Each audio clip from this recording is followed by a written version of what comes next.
All right, second take. Here we go.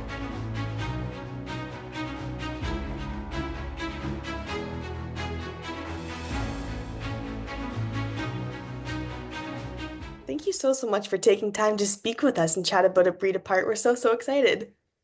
Of course, me too. It's great to meet you guys. Well, getting right into the questions, you guys obviously filmed in such a beautiful location in Guatemala.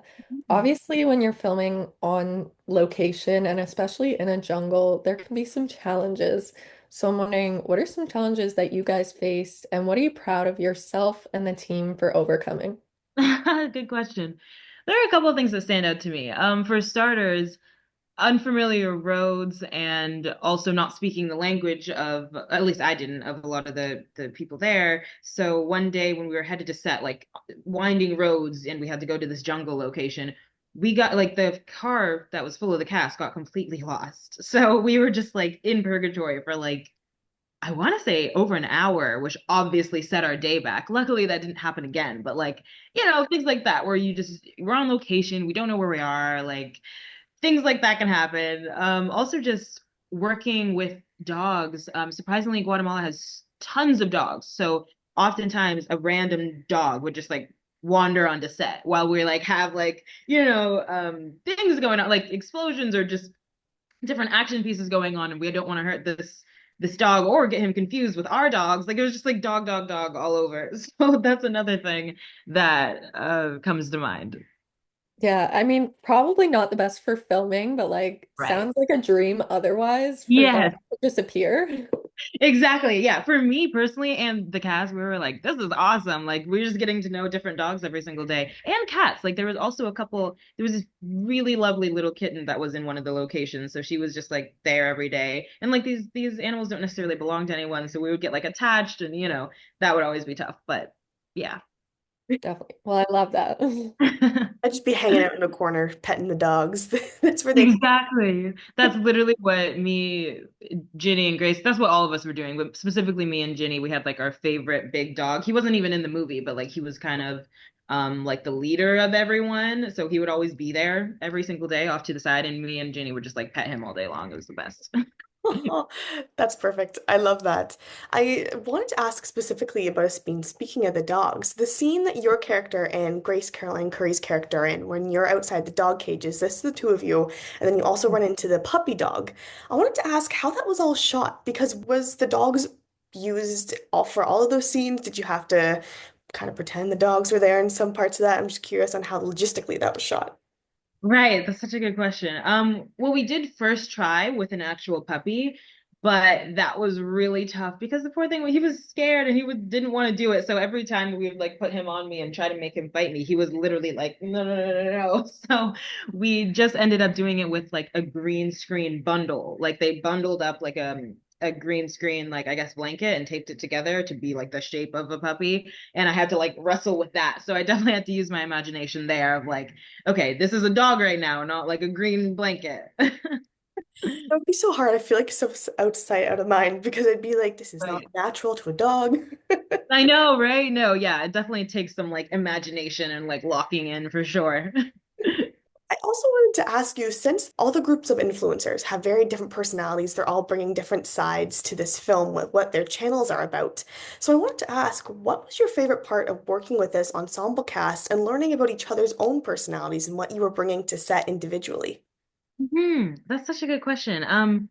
I feel like it really helped that it really helped because I feel like we mirrored the characters a lot. Not to say that we were all really similar to our characters, but we all just like brought something different to the team. And I don't think we expected to necessarily all get along. Like we're all different ages and we all have very differing personalities, but we really bonded and like it fit together perfectly. Like we just all filled our role in the group and became really close. Like we have a text chain that we all still text in all the time. And they're definitely like family to me now. I feel like this is like definitely the closest I've gotten to a cast that I've done in recent years. So yeah, I feel like it felt a lot like the movie in that way, where we all felt really comfortable and the chemistry just grew over time, which I feel like helped us act in that way as well. I think that's so amazing how a set can become a family in such a short amount of time, like you were saying. I think that's great how that bond can be formed, and I think that reflects clearly how strong the morale was on set. So I think that's awesome. Thank you. Yeah, 1,000%. It's always surprising and nice because you never know who you're gonna get along with and who you're not. But we had like no problems, and it was such a short time too. It was only like a month, I want to say, maybe just a bit over a month. So we didn't really know. You never know going in, but it was a great experience.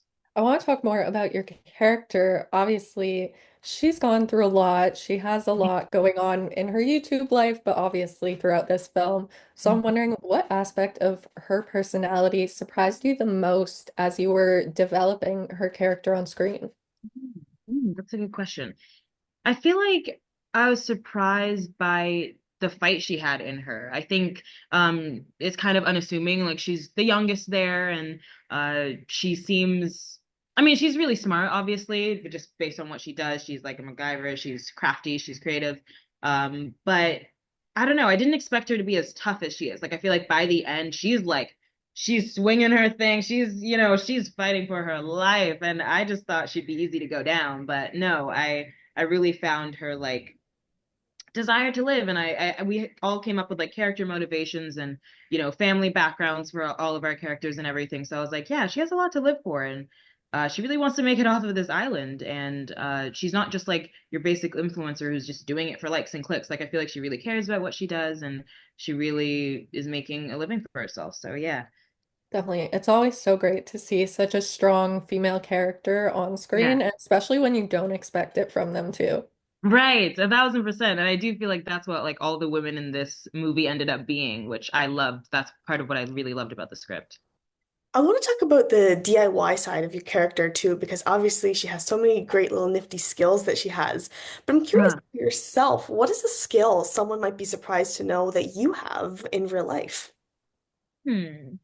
I would say maybe art, visual art. It's something I've always done, but like I don't know. I guess I don't do it too much these days, but whenever I bring my sketchbook, because I basically do like realistic portraits of people. Like that's kind of what I'm good at specifically. So whenever I bring my sketchbook, people seem to be surprised that I like have that in my back pocket. It's just because I did it a lot as a kid, but it's kind of interesting. Also, I'm learning how to cook recently, so I've been making like crispy rice and spicy tuna, which is one of my favorite dishes. And not gonna lie, I kind of got it on lock, so I'm feeling impressed by myself with that.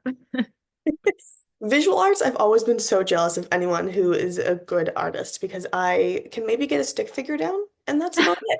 So I admire you for that, and cooking is such a hard skill too to master. So you have some of the best ones going on. Oh, thank you so much. I appreciate that. I have to ask because we've heard it from a few of your co-stars now. There's something about Paige having a word of the day every time you're on set. Oh my So I'm gosh. wondering, what was your favorite word of the day, but also what's a word you'd use to describe your character as a whole? Okay. That's so good. I actually totally forgot that that happened. And I was like the main one in like engaging with that because I am kind of a nerd in that way and I love learning new words. So like Paige and I would always be like, I would try to come up with words that he didn't know yet. And yeah, it was very fun. I would say, oh my gosh, he has so many. I think auspicious is something that comes to mind because he uses it a lot and it's like rolls off the tongue very nicely. And then in terms of how I would describe my character, I guess I would say she's very creative. She's determined and she's resourceful, which I think is cool and a definitely necessary part of this movie specifically because they're on a random island. They don't have any resources, so for her to be there, I feel like she played that important role of like getting things together and creating different contraptions to get them through. So yeah, Definitely. I love that. yeah. Something that caught my eye in the movie too was the golf cart scenes. And I was curious to know what was that train like when you were actually driving in those golf carts, going through on the bumpy roads, driving on those machines. That was interesting. Yeah, it was really honestly those were some of my favorite shoot days, but and I love how we actually like a lot of times I feel like scenes like that would have been shot with just like a green screen or in a sound stage, but we really were like in the jungle on the edge of this cliff trying to stay afloat on this buggy, which I do feel like helped us like get into the characters a lot more and like be into the scene because it felt really real. So yeah, when we did some with stunt drivers, but also Ginny did a lot of the driving. And she, it's not like any of us knew what we were really doing, so we kind of just had to like roll with the punches and go with it. But it was very fun. I love that. I feel like driving on a golf cart is so fun, but I can't imagine doing it in those rocky terrain. So Yeah. totally knowing how to drive it. So I think that would be amazing. Yeah, right. It was definitely a little scary at times, but once again, I just feel like any emotion that would come up naturally in that situation only helps. So, Yeah, absolutely. Now, how hot was it there now that we're talking about the on location? Was it really, really warm there? Like, I'm sure that doesn't help when you're trying to film all these action-packed scenes and running around.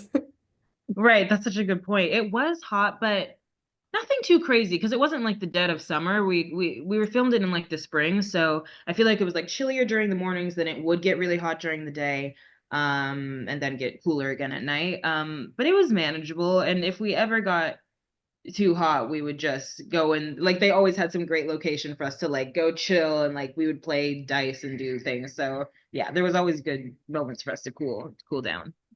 Perfect. Playing with the dogs, playing with dice. This sounds like a dream. It really was a great time. Well, we're out of time here, so thank you so, so much for chatting with us, Riel. This was so fun. We're so glad we got to chat with you about A Breed Apart, and congratulations on the film's release. Thank you so much. Great to chat with both of you too. It was delightful.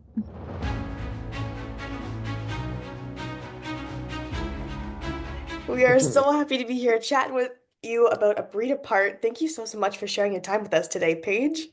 Yes, yes, yes. I'm so happy to be here. We were actually talking to Grace just a few days ago, and I have to start off by asking you. She was telling us about your words of the day. On set, she was sharing that you would share one with them through the text change every single day. So, do you have a word of the day today? Are we still doing that? Are we still doing? Listen, I have a litany of words that are there all the time. It's funny because I was just talking to someone. They asked about improv on the set, and I told them that, you know, me as a person, I always ask like these strange like questions that no one would ask, and then I always use like, words that no one uses or has even heard. And the Collins character, Zach, because he's gotten bit and he's a bit like, wonky, he sometimes would just use like opaque language that I would use. So I think, and then they put it in the film. Like I think he said, uh, what an omnivorous day. And I remember that was just like one of the words of the day that I had used before, and he said it as his character, and then he also, we were just sitting there waiting for the action to be called. And because we were outside, like in this kind of forest area, I was like, I wonder what's the lifespan of a butterfly. And they all just start laughing, like, Paige, why do you ask such strange, random questions? And I was like, yeah, how long do they live? I didn't know that. And then, we found out. Do you guys know lifespan of a butterfly?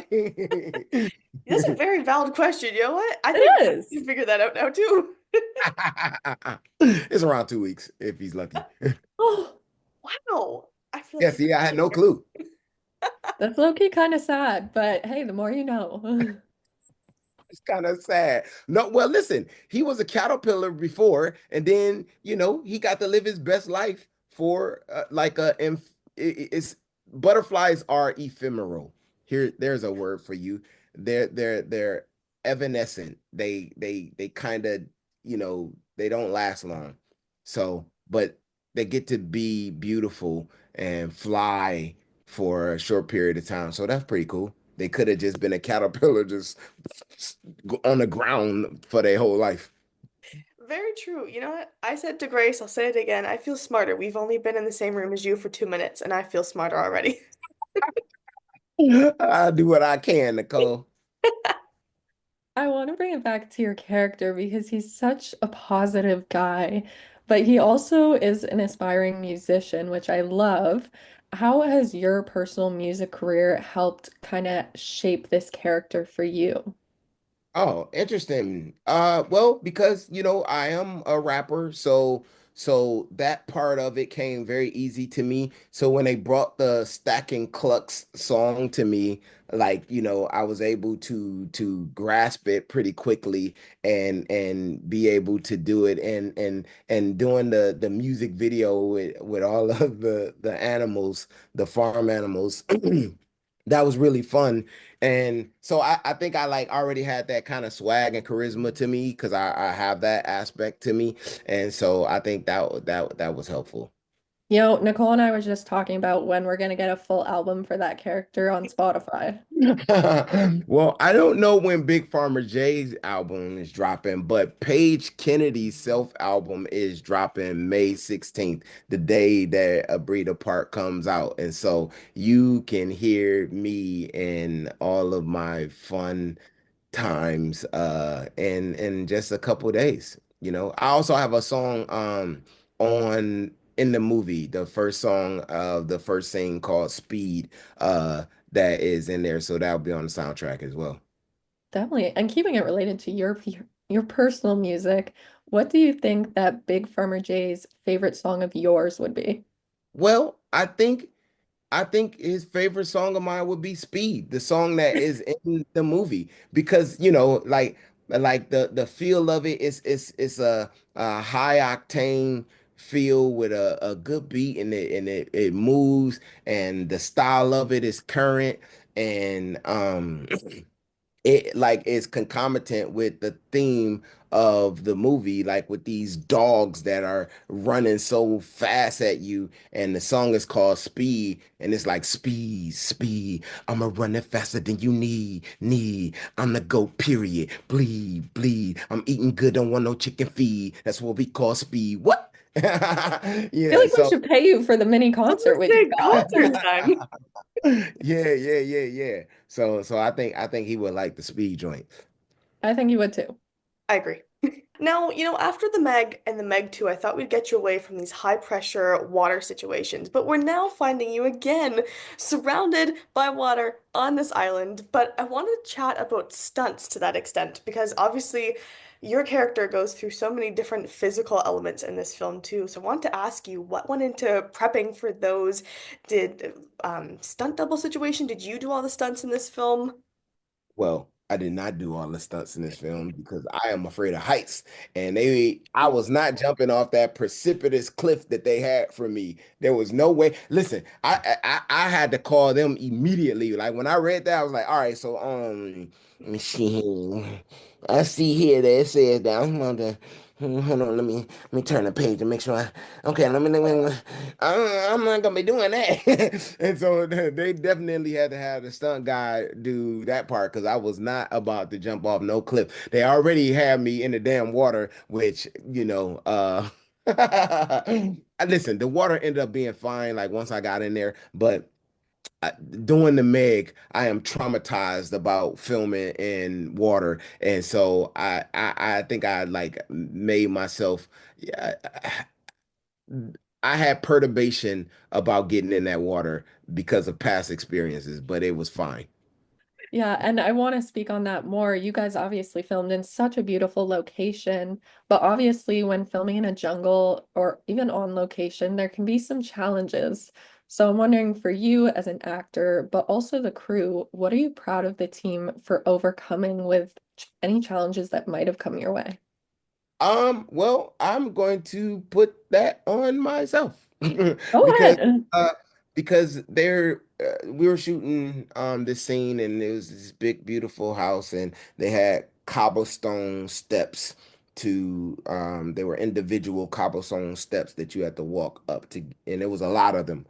And we filmed the scene of me and Troy trying to get away from this dog that was hunting us, and when I got to the top, they call cut. So then, you got to walk back down to reset. And on the way back down, my boot slipped on a cobblestone step and I sprained my ankle and it like was the size of a golf ball. And it was really bad sprain. And I still had a movie to make. So we had to, I obviously had to go to the hospital and I had to get shot up a lot to be able to continue, but I was able to continue and I'm very proud of that. You deserve props for that. Hey, that's what's up. Absolutely. Well, we're out of time here, unfortunately. We have so many other questions we'd love to ask you about the film, Oh, damn it. That's one more. but congratulations on the release of this film coming this week, as well as your album. And thank you so much for sharing your time with us, Paige. We love chatting with you. Thank you so much, Grace and Nicole. I appreciate you guys.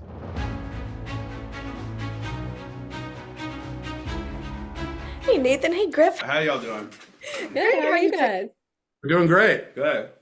Awesome. Well, thank you so much for sharing your time with us. We're so happy to be here with you, talking all things A Breed Apart. I love the poster in the back. It's great. Oh, Thank thanks. you. Getting right into the questions. When talking with the cast, obviously there were a lot of fight sequences, but some weren't using the real dogs. So I'm wondering, what were some of the challenges for you guys as filmmakers with CGI and getting those fight scenes to turn out the way you wanted them to? Oh, there's a lot of A lot of challenges. challenges. Yeah, the first one is time. Mm-hmm. Because with the amount of action in this screenplay, I don't know if anybody's ever attempted to do this much action on this short of a schedule. Mm-hmm. Or the amount of effects. Yeah, the effects was secondary because the practical dogs, while we had about 10 of them at all times, they're not going to do things like climb towers They're or not. swing on ropes. Unfortunately. They do swim in the water though, so those are practical. Or snarl exactly when you want them to. Yeah, they don't snarl either. They lick and they tail wag. They don't, yeah. So then that was another challenge. And then the post-production challenge was realizing that a lot of the shots with our practical dogs, they look way too happy, and replacing them with visual effects, which caused us to accidentally break the record for the most visual effects in an independent film ever. Of course, like Marvel movies have more visual effects than us, but we researched it. We have a certificate that was audited and verified because there's not another independent film that's had this many visual effects in it. So all those challenges, they just keep coming. They kept coming. And we're just a tiny little thing. It was a very low budget thing. So there are a few moments where we have real dogs sort of chewing on a hand, on a real person's hand, and that is either Griff or me. So just because it was just easier than trying to find somebody who was be like, hey, you want to try to coax this dog into holding onto your hand? And we're just like, oh, we'll do it. So we just did, there's a couple of those shots and we're just doing it and they were just playful. And then we just fixed it a little bit. And then, it's all about puzzle piecing different elements to try to create an illusion. You guys were not making it easy for yourselves for this film. You're up for No. a challenge. No, yeah, we try to create a very challenging. We should have had behind the scenes shooting the whole time. The whole time. Yeah, I am talking to my therapist about it, about why I don't like making things easy for myself. But lo and behold, we're here, and we just like the challenge, I guess. Yeah, at least you got an amazing piece of content out of it. Yeah, we're hoping. Yeah, exactly. We're thinking about making a movie about making this movie, which would be like a movie within a movie within a movie. Okay. Something like Perfect. that. Yeah, we'll figure it out. I wanted to chat about the location that you shot in Guatemala because when we spoke with Paige and Grace, they spoke a lot about filming in this location. It's so beautiful and it looks great in the film. So how did you find this island and determine where you were going to be filming on? It is really beautiful. Well, first because of the scale of the movie, we did look at several different locations to shoot the movie in, and nobody could actually figure out how to budget it in any location for the money that we have. I had another producer that shot a movie in Guatemala and said, hey, why don't you try these guys out? They can make it happen. It's really beautiful. So we went down there and it was really beautiful. And they did figure out how to get us to where we needed to be. And then Lake Atitlan is like 3-hour drive from all civilization. We're the only movie to ever shoot at Lake Atitlan. It's a lake with 7 volcanoes surrounding it. Some of them are active. And at the bottom of the lake is a Mayan village that's been flooded. And so people can scuba dive and see this underwater Mayan village. And National Geographic has a whole special on it. So it's a really interesting part of the world, but it's very remote and difficult to get to and challenging. We just wanted to put that additional challenge on top of all the other challenges that we created for ourselves. Yeah. Just to really see if we can win this game show that we created. Yeah, things weren't hard enough, so we thought it'd be a great idea to just bag up a bunch of equipment and hunk it onto a boat ourselves and drive across the lake Hmm. over a sunken mine village to a remote area of an island. This is what independent movies have to do. Yeah, that like was a really I've smart produced choice. studio movies before, and like when you need this, you just build the shit on a lot and you're done. And it's very expensive to do it, but it makes sense. When you have an independent movie, though, you have to go and bring everybody to that location because you don't have a construction budget. The quote the It makes quote for a from good Universal adventure. Studios was a lot more than just shooting Guatemala. Oh yeah, yeah, it would have been the whole budget It would've- just to build the sets. just to build a set Yeah. of one of the sets. Yeah, for sure. That level of commitment is admirable, so that makes it all the more worth it for this film. So that's amazing. Again, that's what my therapist says. Actually, thanks. Yeah, no, I'm kidding. I also wanted to ask you about working with this cast because what I think is so interesting, their characters, of course, bring so many different pieces together because they're all different influencers, different content creators. So I wanted to ask, what was your favorite part of working with this ensemble cast and learning about their own personalities and what each of them brought individually to this set? Well, they did exactly that. I mean, the characters they took the characters that we were on the page that we wrote on the page and really pushed them into a three-dimensional space. Just brought each character to life, and the actors did that largely on their own and also talking with each other. And they formed such a bond, and you could really see that on screen. They have this amazing sort of like Scooby Gang vibe, and they all sort of work together in very different ways, but as a unified front. And the characters are largely them. They put a lot of their own personalities into that. Yeah, my favorite part about working with them was just how tight everybody got, and I think part of it is like if you're going to agree to go to a extremely underdeveloped country to make a movie, you have to have a certain adventurous spirit in the first place. And then once we got there and started shooting, everybody became and still is very tight because of that experience that we had of like making a movie and telling a story in this very remote area. So that was pretty cool to watch. Like a lot of us all already knew each other before we went, but everybody didn't know each other. We all became like a family while we were there because we were relying on each other for survival. Yeah, for sure. Yeah, I don't think I've ever been. I mean, Griff's done a bunch of movies, and he may agree. Like, there's a special sort of trauma bond that I think we all developed. I mean, various cast and crew got very ill from the water. Yeah. You know, We had not one drink. cast member that wanted to sample all the street vendors' food. Not a good idea. The day they landed, I think. Yeah, the day the they day landed. they landed. Terrible idea. I heard that. I was like, "Are you kidding me? That's not well. It's everybody knows that. I think they give a pamphlet at the airport to not eat the shrimp." Yeah, and this person flew down. They got we haven't even seen them yet. They flew down and they can't first stop. They start having like raw fish in Yeah, Guatemala. smorgasbord. That was Street food smorgasbord. oh Lord. Yeah, I was so happy. Crazy. I just ate everything that I could find on the street. Well, hope it was worth it. They just wanted to add more challenges onto your list. We have there's a crazy stories just like that. But that's what's crazy is everybody sort of would just sort of go through this terrible moment where they might like have something and then just be like, you know what, I'm okay, here we go. And then we just keep shooting. So It was worth it though because the experience is unique, and I would recommend. My family went to Guatemala, and it was really special. It is fun. The hard part is just living there for months on end and trying to your body adapting to the fact that there's not really clean water or warm showers or air conditioning. It's like it takes a minute to adapt to that, but I think once you do, I have very positive like memories of Guatemala. absolutely. I just wouldn't want to shoot another movie there. No. Yeah, for sure. For sure. There's a weird thing where it's like, yeah, there was a wild experience, but I already miss it a little bit, for sure.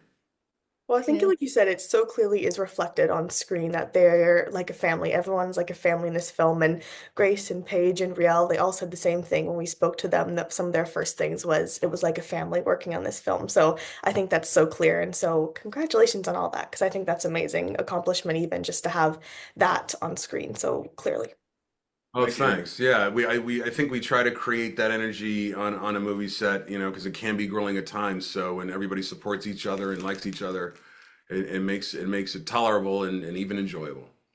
I know we are running out of time here, but one last quick question for you. Were there any hidden Easter eggs or callbacks to either your previous work or films that might have inspired this film? Yeah. Well, there's definitely Easter eggs a little bit up from The Breed. You know, we have a bow and arrow in the movie. That's Calling an back to Easter the egg. original movie, Yeah, yeah. the opening scene is kind of an homage to Jurassic Park. For sure. There's a Our couple father is an actor, Yeah. and he has a famous line from a movie, Animal House, that we gave to one of the actors, Collins, when he goes, "Hello." That's a Yeah. direct repeat of a homage line reading. to our dad, yeah. Yeah. I mean, they're all over the place, right? They're all over the place. Little tiny homages, I would say, more than specific Easter eggs, you know. But oh yeah, left and right, all The sorts of fall stuff. one, of course. The fall, of course. Yeah, Yeah. for sure. There's a reference to that. That's a big Easter egg. If you guys watch, if anybody knows that movie, they can watch this one One and of find the it. indicators that the dogs have rabies is he has been by a bat, which is an homage to Cujo. That is an homage to Cujo. Yeah. That's right. That is true. Yeah. Is that one in the cave? No, that one was in the That's in the cave, It's yeah. in the cave too. Yeah. No, I mean in Cujo. Is it in the cave? Oh no, it's like out in the field. I don't remember. Yeah. Okay. Yeah. Yeah. Oh yeah. So they're all over. You can see it. We're heavily inspired by that sort of popcorn fun super horror genre creature stuff from the Yeah. 80s and 90s. So But all this stuff, it's like none of it is just a direct homage without trying to twist it Of to course. be like a new thing. Yeah. Because there's just like copying something to be cliche. It's like borrowing the idea and then start trying to tweak it. oh to yeah, make no, it- there's no like shot for shot Gus Like Van Sant creating, thing. yeah. There's nothing like that. No, we're not straight out trying to recreate a moment. That could be fun too when you see that in movies, but no, that's not what we're doing. It's just these little little fun twists on a concept, like the breed itself. You know. Yeah, definitely. Well, it turned out great, and congratulations on everything again, and thank you so much for your time. Thank you so Yeah, much. Thank you, ladies.